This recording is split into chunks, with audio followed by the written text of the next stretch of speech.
warar cusub ayaa sheegaya in awood cusub ay ku soo biirtay dagaalka bariga dhexe, awood aan la filayn. Shiinaha su-aasha weyn waxay tahay daawade, Shiinaha ayaa si qarsoodi ah u siinaya Iiraan hub mucjiso ah. qaybta koowaad, hubka badda burburiya. warbixino sirdoon ayaa sheegaya in Iiraan ay ku dhowdahay inay hesho gantaal aad u halis badan, magaciisu waa CM302.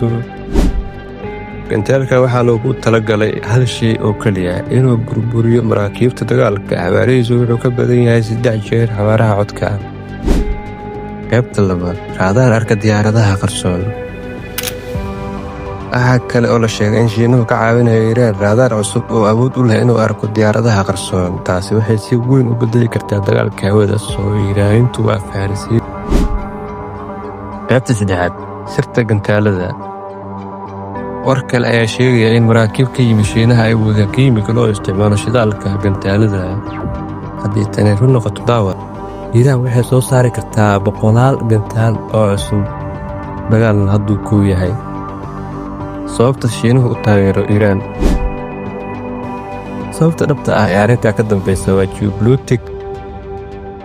Shiinaha wuxuu doonayaa saliid Iiraan, saameyn bariga dhexe ah, iyo inuu iska horkeeno Mareykanka.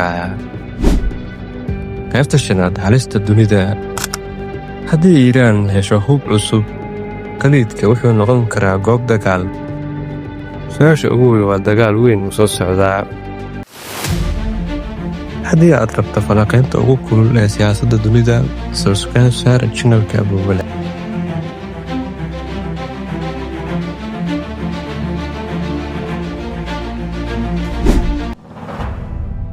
dhegeyso wararka soo socdo kana taxadar. ku sare nabigeena sharafta leh Maxamed sallallahu alayhi wasallam.